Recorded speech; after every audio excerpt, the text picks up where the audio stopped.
All right, here we go.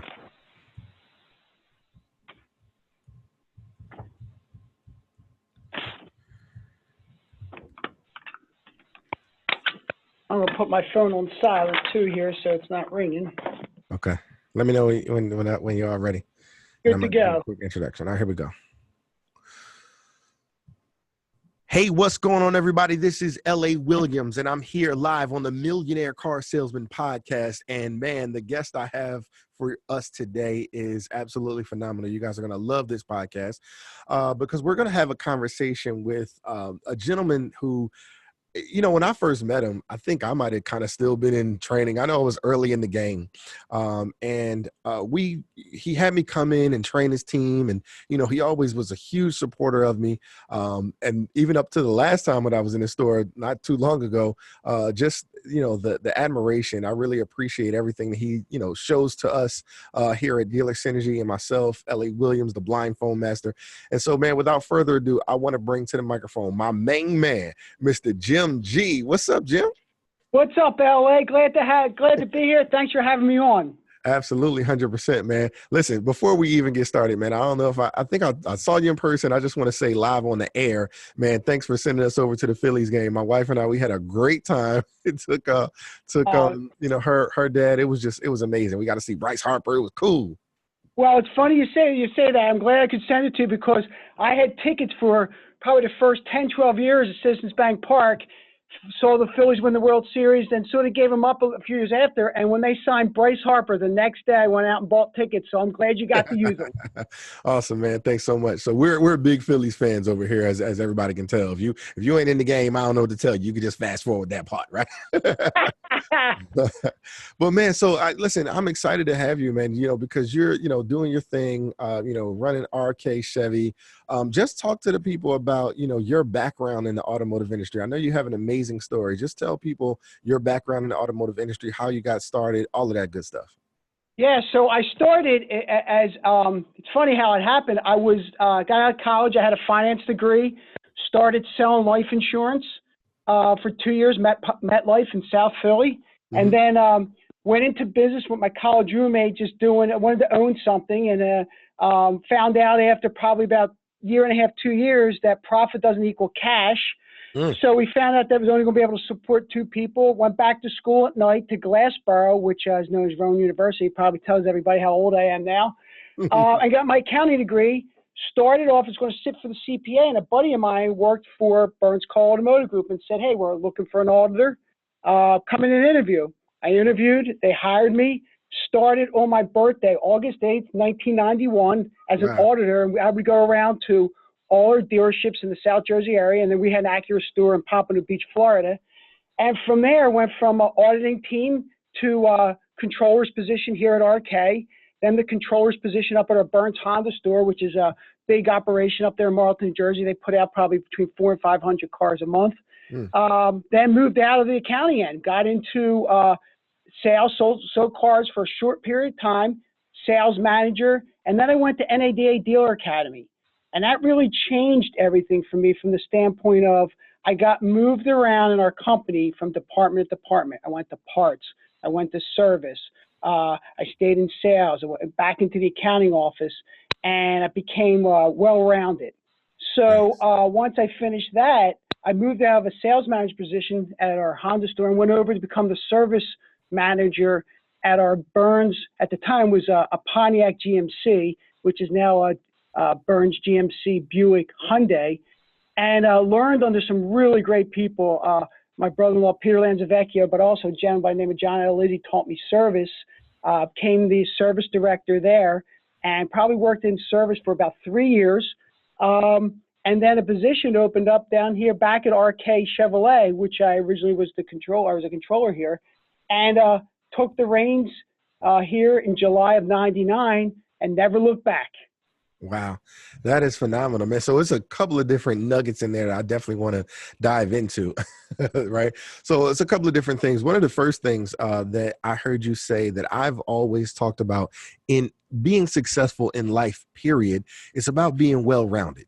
Right. That's one of the things that for me, I think sets me apart. My mother always wanted to make sure that as a child, forget being a blind child, but as a child, period, I was well-rounded. I was never like, look, because I'm from North Philly, you know what I'm saying? And we know that ain't like the prettiest section of town, right? But she wanted to make sure that we got out. We were, we didn't just operate within our 6 block radius, as my cousin says, you know what I'm saying?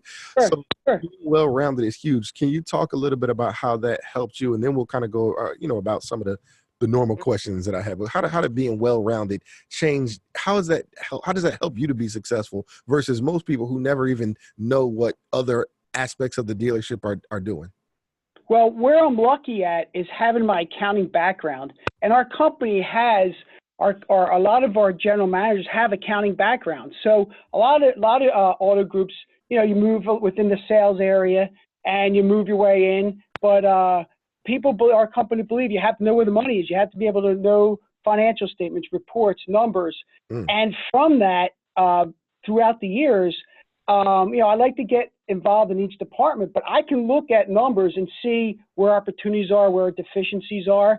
But it all started with my accounting background, but I actually got to tap back into my sales background with MetLife. So back then, I walked into selling life insurance and disability and health, and we started off my manager at the time says, here's the phone book, here's a couple leads. He did give me a little bit of a book of business if someone left there. And when I ran out of that, I was start down from the phone book.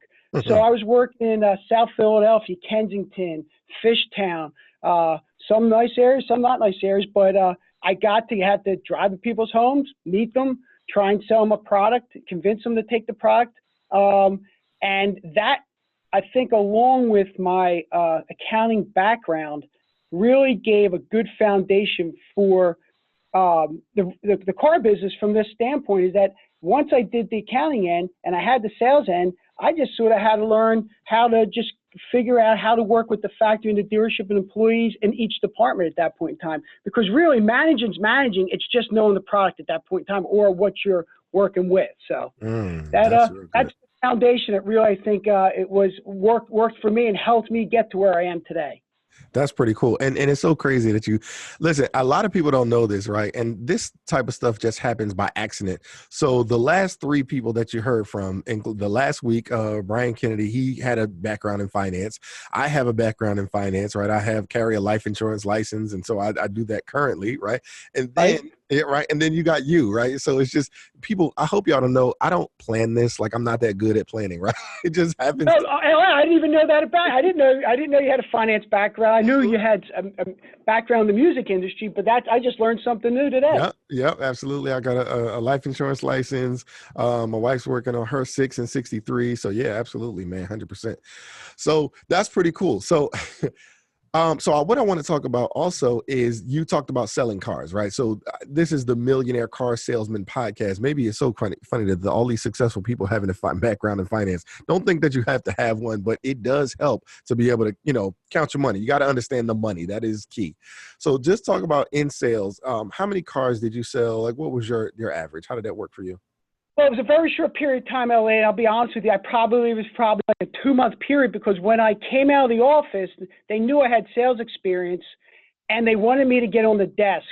And they thought that was more of, they really wanted me on the floor just to sort of get a product knowledge of the account of the Honda product. Right. And then they wanted to get me on the desk to work the desk. And I was working at the desk at our Honda store, where Saturday I'd be desking 60, 70 deals that day.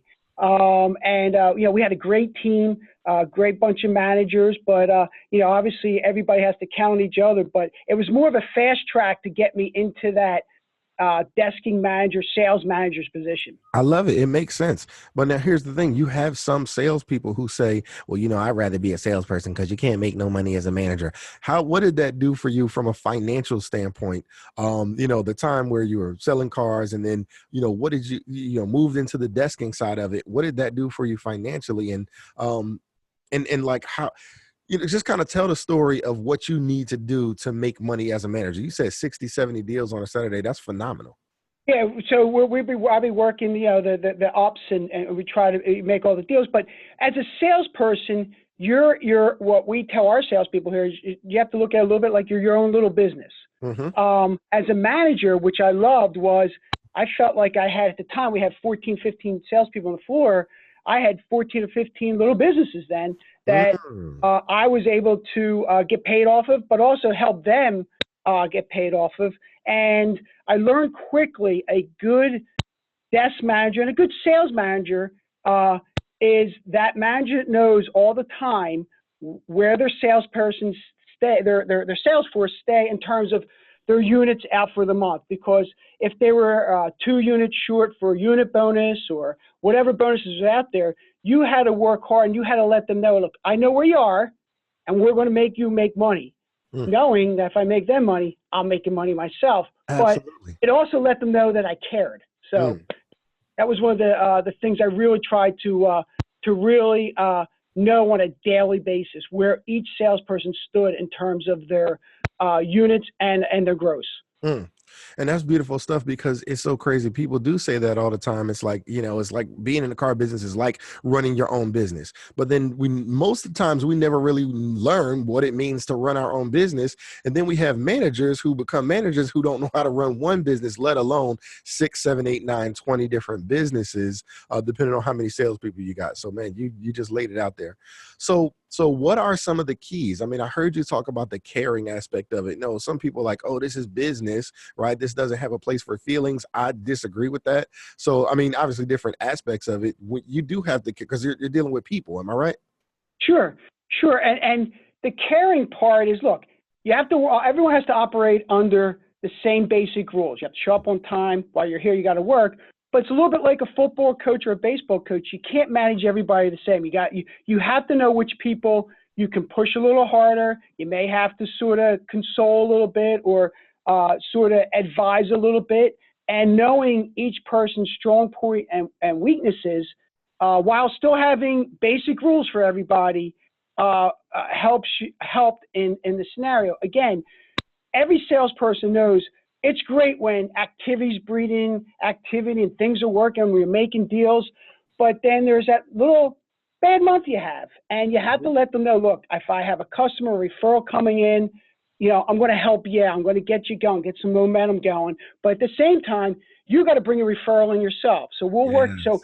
I give you a referral, you got a referral. Now you got 2. Now the ball's rolling a little bit. I think that's salespeople and sales representatives really appreciate that from a manager.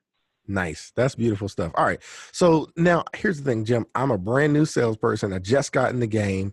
Mm-hmm. And so you're coaching me. What do I need to do? How do I make money? I'm talking about real money in the automotive industry. What do I need to do? Well, first off, it's going to be training, training, training. And from this standpoint, I had said it earlier, sales is sales is sales. It's just knowing the product. So first you got to get the product knowledge. Okay. So Okay. you have to know what you're selling. You have to know the sales process and live by that sales process. It's black. The sales process has to be somewhat black and white in that area. And then from there, it's rapport and working with your managers at that point in time. You have to be able to build rapport with the customer, or you're dead in the water from the giddy up. Hmm. But you can build rapport, and then the customer asks you a question about the product knowledge about the car, and you don't know it. Well, you just shot yourself in the foot at that point in time too. So there's just not one item, but it's sort of like a 3-legged stool. You have to be able to have strong legs in that scenario of a 3-legged stool. You just can't have one good leg, or the stool's going to fall over. You have to be able to have product knowledge, build rapport, training, and the training is sort of piggybacked with your manager at that point in time. Right. I love it. I love it. That's a great way to put it. So people, if you're, studying this thing, he just said, because if you're sitting on a 3-legged stool and one of those legs are broken, what's going to happen? You're going to fall. Right. And so your business is like a brand new baby sitting on a 3-legged stool. So the very first leg of the stool that you got to get screwed on nice and tight is training. And that is the relationship between you and your managers, right? Your managers are going to provide training for you. You're going to provide training for yourself. So you got to make sure the training leg is strong. Then he said, man, you got to get some product knowledge, right? So you got to know what you're talking about, not just know what you're selling. I sell cars. No, we don't just mean that way. Know it in depth. Kind of, go to, I call it YouTube University. Learn what the what the customer knows about the product. Check out the red line reviews and those different types of things. And then the last thing you got to have is people skills, right? I just did a sales meeting, Jim, for a sales team, and it was so crazy because I said, okay, what are the things that you need to be successful as a salesperson, right? Because obviously, in order to be successful, you just have to, first of all, have the desire, right? And then you got to go out and get the skills needed. So I asked the question, what do you need? Everybody said, oh, people skills. Okay, cool. Well, where do you get people skills? The room got quiet, right? I'm like, that's probably what the challenge is. You know what you need, but you just don't know where to get it from. And so Right. I'm like, there's a simple book called Skills with People. Les Giblin wrote it. Why aren't salespeople just diving into books like that? I mean, why? And then of course, you don't want to be those box of books guys. You got to have some real, rapport. You got to really work with customers, but man, you got to have some people skills. So I thought, And I'll tell you a funny story, LA, or an ironic story was when I first got in the business, I wasn't a great speaker. Being able to get up in front of people. I wasn't very good because I didn't have to do it in accounting. It's not very often you have to do it. right. So I took a Dale Carnegie class. Now I'm going back some time, but it was 16 weeks, and you would have to get up in front of 30, 35 people 2 nights a week. And then they taught you how to public speak, but also they taught you how to introduce yourself to someone, techniques and how to remember people's names. And that sort of set a nice foundation for me too, because once you're confident in terms of speaking in front of people, then that sort of confidence breeds through, and people can see this is a confident person talking. So if I'm going to lead a sales team, at some point I'm going to have to get up and speak in front of them. And you don't want to be bumbling and stumbling. So that also lended a nice foundation to be able to train salespeople and other people within the organization, other managers and whatnot, and speak at public events. So that was a helpful class for me. Absolutely. But here's the challenge, right? Most people don't even think to do the class, or even if they think to, they never do it. So let's talk about that. What was the mindset? What made you say, you know what, I should do this class, and then actually take action and do it?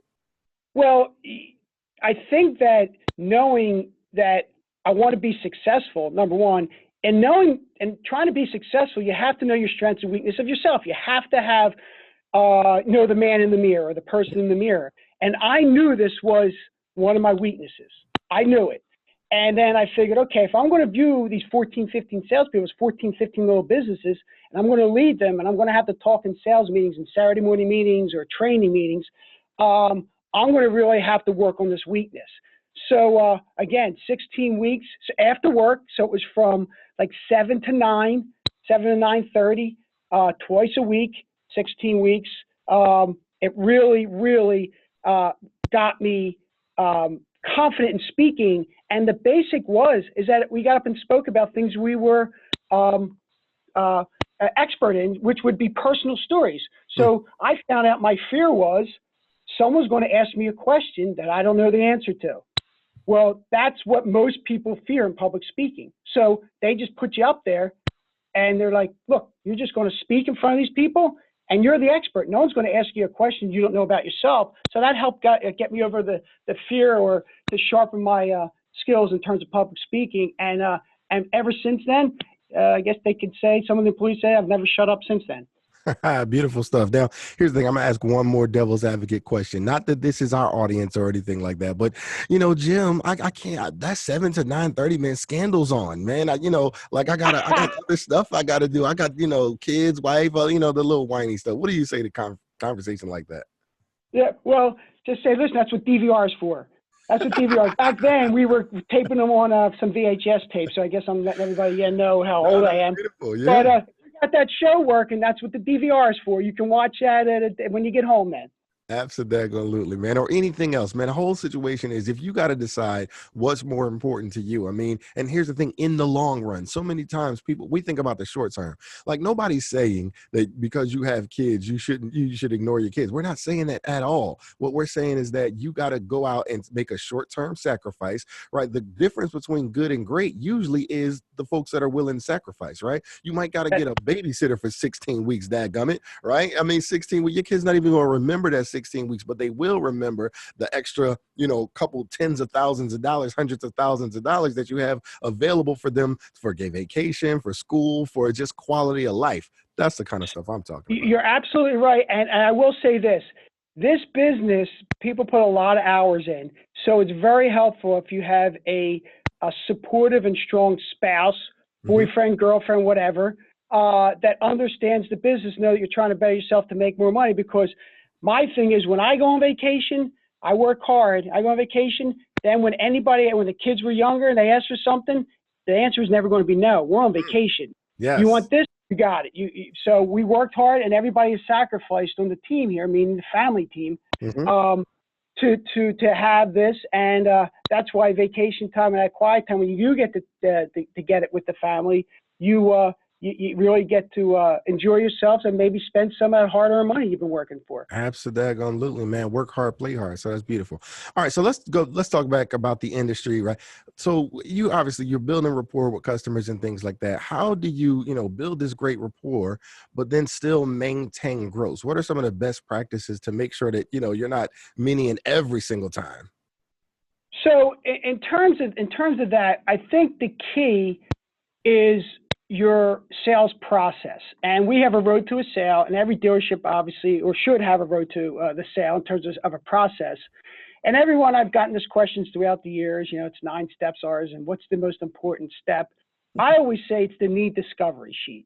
Granted, I know the greeting, you need a good greeting, and each step is just as important, but you really need to know what is the hot button for the customer. You need to know what their buying needs are. So if you have a family, you got a young lady and a young man, a baby there, and they're a young family, well, you're not pulling up the Camaro in front of them. That's obvious. But if you didn't do, obviously, you're going to hope that safety are an issue, miles per gallon are an issue, but also you're also asking those other probing questions. You're trading a car in. Oh, you have a trade-in. Where did you finance that car? That will give you a little bit of clue on their credit.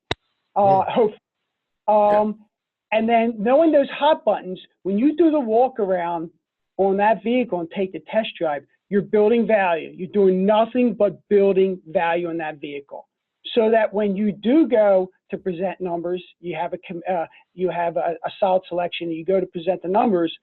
You've discussed all their hot buttons, and you've hit those hot buttons on the product that you're selling. Wow, that's huge, man. And I think that people definitely need to hear that. So now I'm going to ask you kind of a twofold question. And this is a question I normally ask. And most of the time we get, similar answers, right? So when it comes to dealing with salespeople, I love how different people explain it different ways.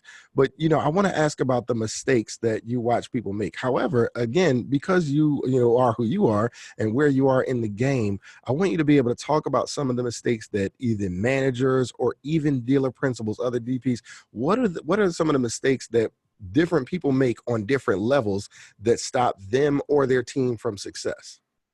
Well, there's numerous, but I would have to say throughout the years, this one can cross the bridge of salespersons to managers, is when we don't make a deal, do we reassess the situation saying, okay, that customer just left here and didn't buy a car. What could we have done better?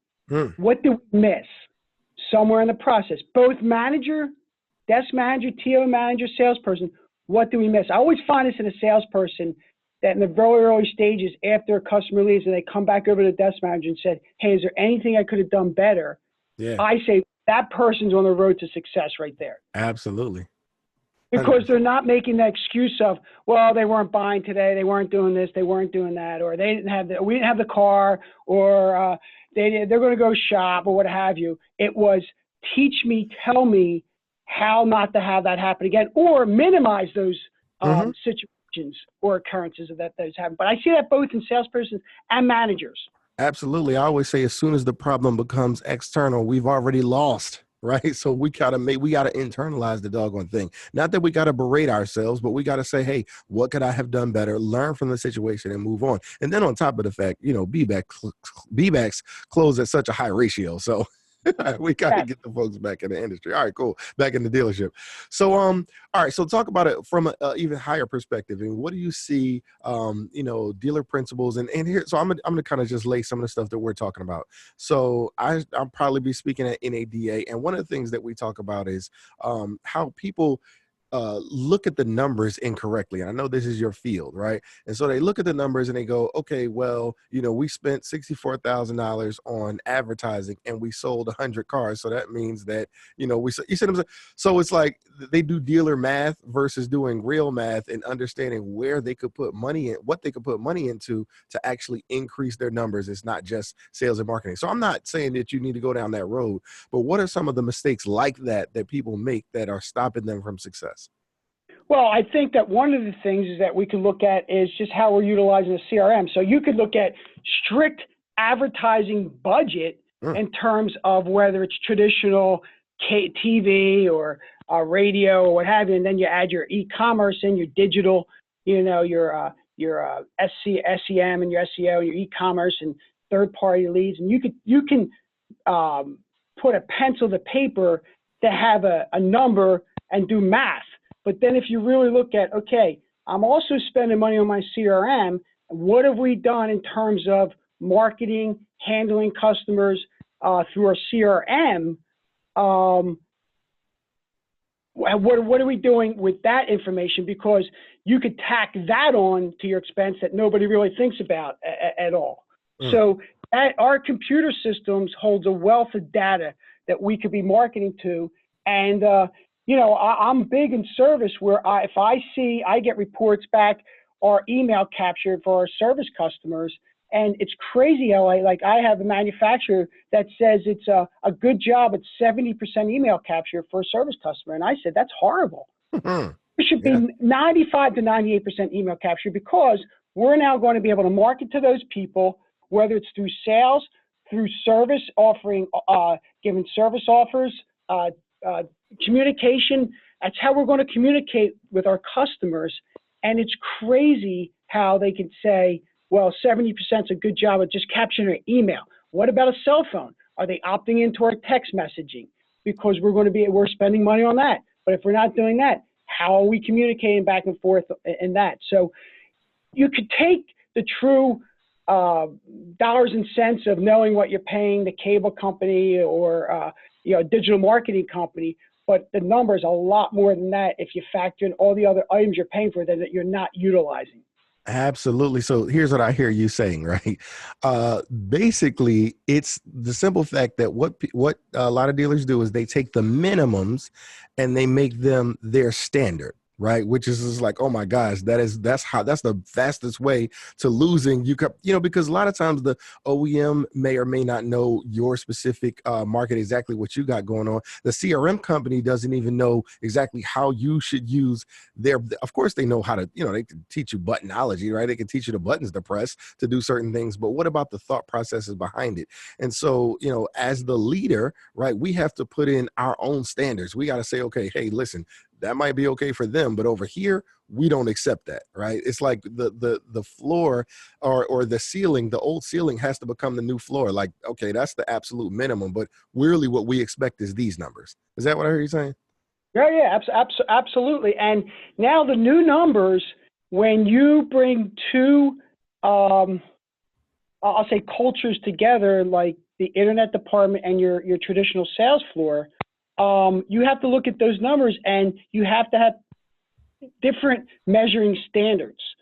So what I've noticed over the last, I probably see this over, say, the last 3 or 4 years, are our first-time closing rates have gotten better, which now makes your beadbacks even a little bit tougher because there's not as many beadbacks. But why did the closing rates get better? Well, because people are doing more of the research online before they come in. And when they come in, they're ready to buy. So you have those numbers to look at and start measuring. And, we measure everything. And, the old saying is, if you can't measure it, then don't do it.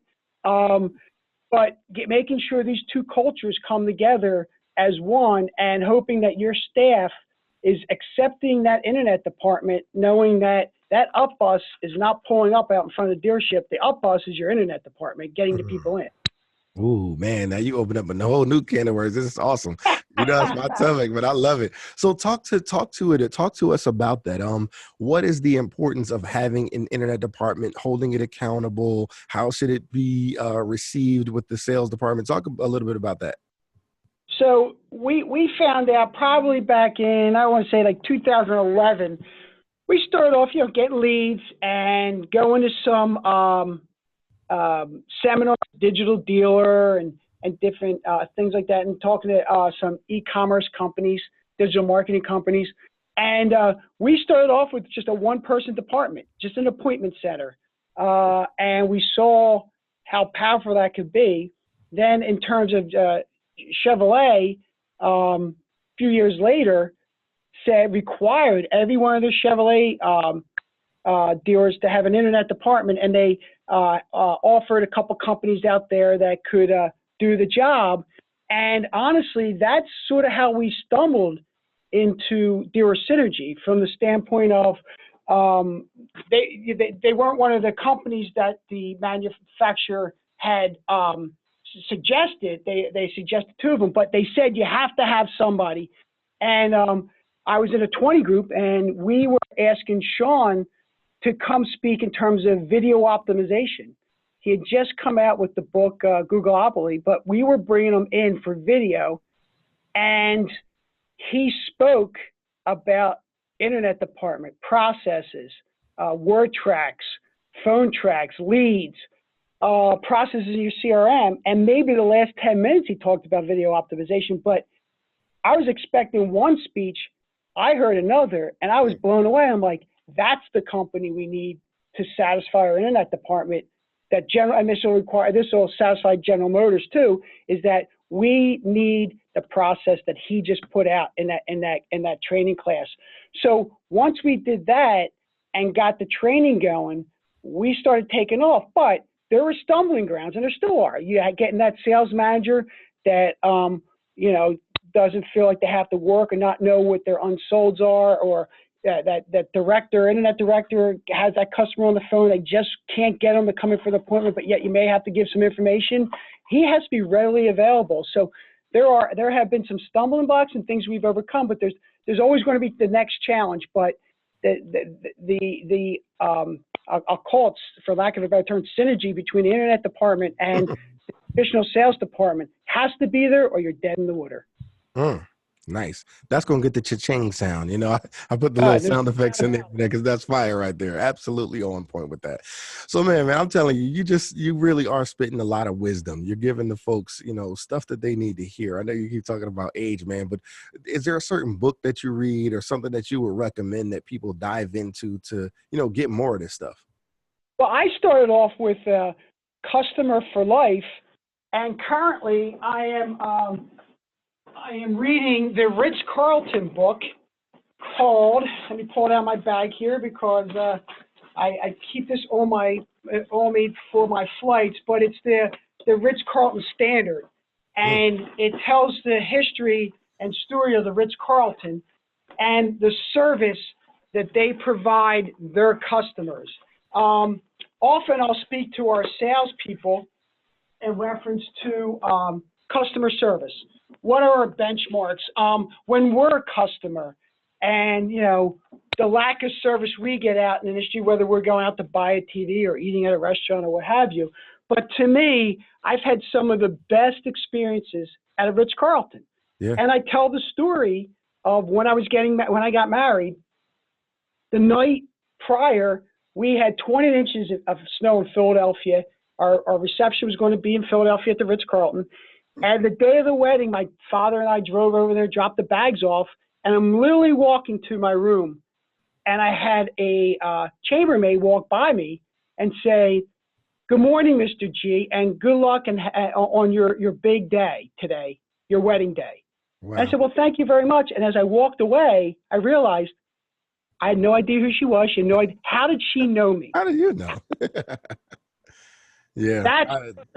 That's knowing your customer. So when that customer comes walking in the showroom, if you can greet them with their first name and their name, that's impressive. Mm-hmm. So we try to use a little bit of what the Ritz-Carlton does in terms of their customer service and just some basic niceties to the customer. Yeah. How are you going to make that customer feel at ease coming into the dealership? Because look, they already have the guard up. The industry at times hasn't had the best reputation, and you have to break through those barriers. But that's what I've been studying on, is how another industry right now provides their customer service. Mm, that's beautiful stuff. And it's crazy because you sound a lot like Shep Hyken. I had him on the podcast, and he talked about Ritz-Carlton, right? Stephen Covey has that in his 7 Habits of Highly Effective People book, talking about an experience at the Ritz-Carlton. And so, man, I'm telling you, it is like the industry standard when it comes to top-notch quality customer service. So that's some beautiful stuff. And LA, what I learned from them is similar to us. It's about process. It's about processes. So you can say, hey, we want to have great customer service, and the Ritz-Carlton can say that. But what they have is the Ritz-Carlton 10 Commandments that each employee has to have on them at all times while they're working. The 10 Commandments, and the first commandment is, we are ladies and gentlemen serving ladies and gentlemen. That's it. That is strong stuff. When they have it written down and you have to have it with you at all times, now that's a process. You know what I'm talking about? Sound like dealers need to listen up. That's some pretty good stuff. Awesome, man. So talk about that. I mean, because I think, like you said, that's a strong process. How do we get that process going? Talk about the aspect of training and how important it is and how often people should train, and, you know, just different things like that. What do you recommend people train on? Well, look, everyone's going to say, well, you should train every day. Mm-hmm. And honestly, the reality is it's hard to train every day to have a manager, because listen, you could have all the greatest, you could come in with the best intentions. I'm training today. You put the key in the door and you could have 3 fires you have to put out right away. Now you're 10 o'clock, salespeople are an hour into this. You really want to get with them right away. So if you can't get with them one-on-one, then you need some sort of training, whether it's video training, that they can tap into to themselves. Mm-hmm. So the manager may say, hey, today's training, we're not going to be able to go in the training room, but yet I want you to go online and use the video system to watch these videos and know that let's work on some of our weaknesses. Our beatback numbers are down, or our selections are down, or whatever it is. Right. So it is the daily training with the managers, but in reality, that can't always happen. What's your backup plan? Yes, that's beautiful, man. Just how you just eloquently laid that out. I never really thought of it that way, because people do have those excuses. And, you know, sometimes as a coach, you're like, no excuses, you don't figure it out, such and such. But you're absolutely right. It's like if folks had a video on demand training, tracking, certification system, then they could, you know, it doesn't have to be that in-person training all the time, right? We can have days where it's like, okay, well, let me just have you go. And then that way, if they have questions, now they can come over to the manager. That's pretty powerful stuff. That's good. And the other thing we've done too, daily-wise, is say, all right, well, look, let's say we have 10 salespeople. We have 3 salespeople that are really having a hard time in getting the customer in off the lot, or a selection process. So why don't we take those 3 and keep the 7 doing something else and work hard on those 3, because if we get those 3 up to snuff, now we're really moving the needle.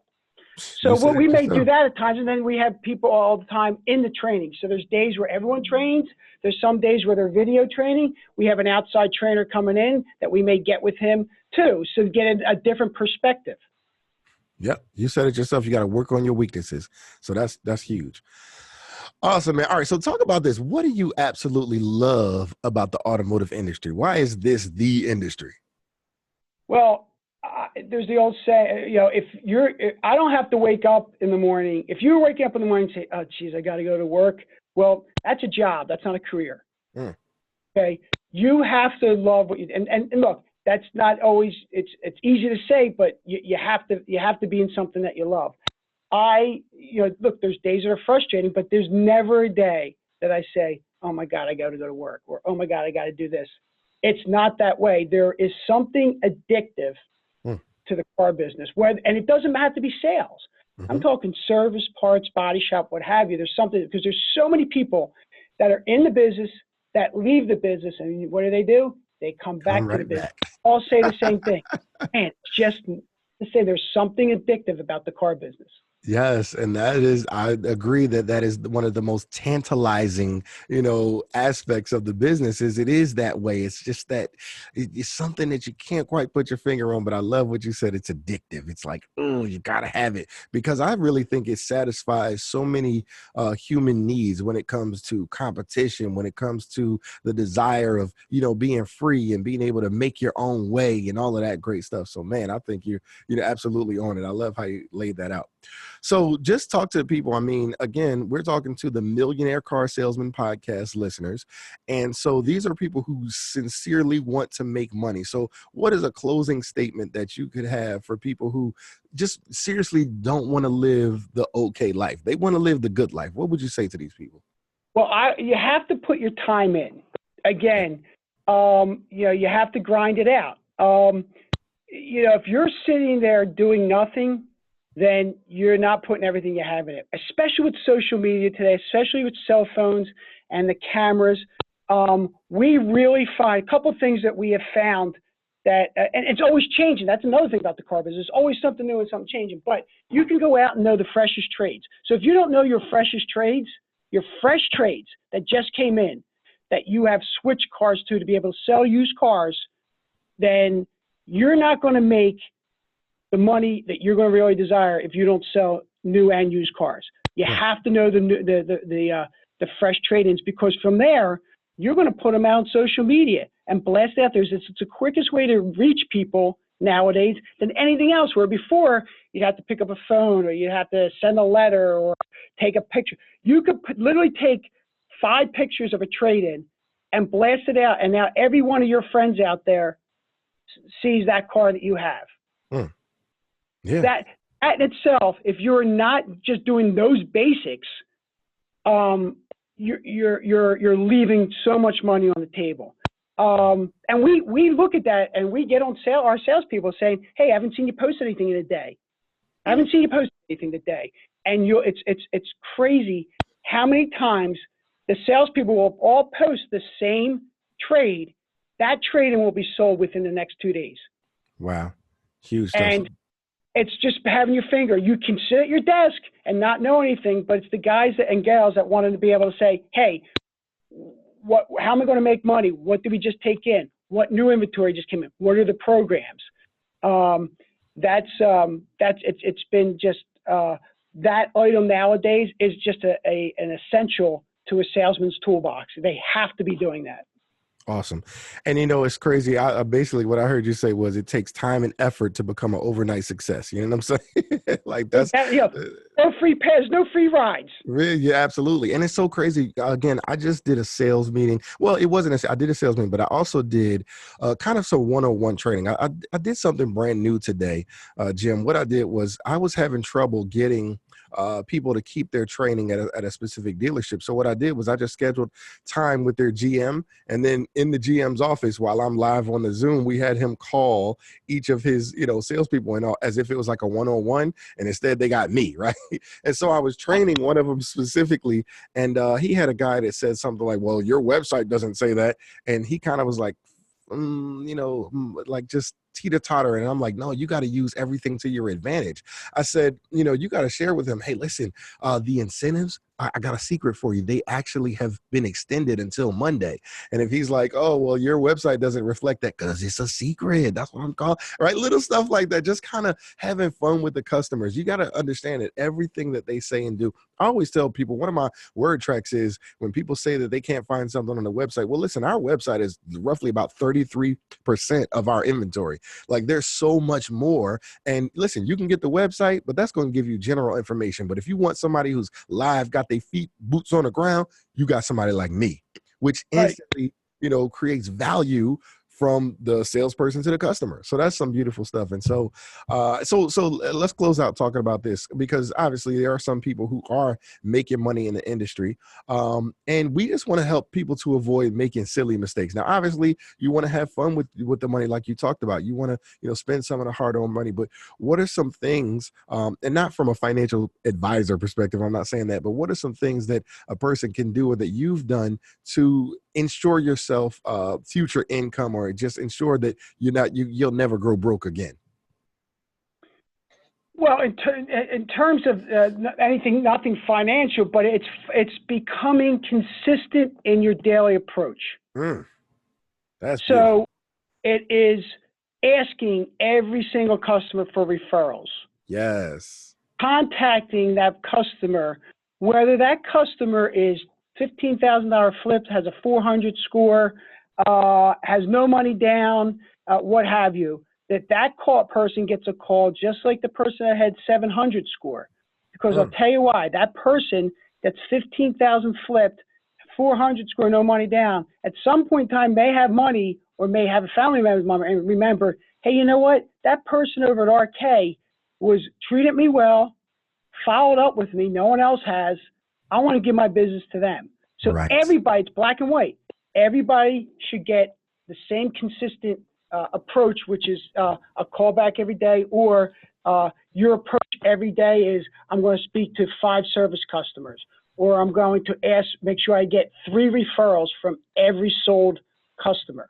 Yep. It's about consistency. And when you're consistent, you're always putting yourself in a better position to sell another vehicle. Consistent, systematic, people skills.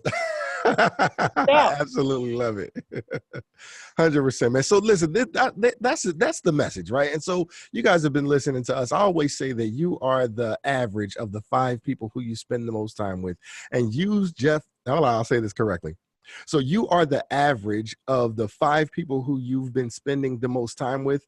And just now you've been spending time with Mr. L.A. Williams and Mr. Jim G. And listen, so now it's your opportunity. Go out there and be a millionaire car salesman. Thanks so much, everybody, for listening. Thanks so much for hanging out with us, Jim. Thanks, L.A. Loved it. And we'll talk to you soon. Peace. Later.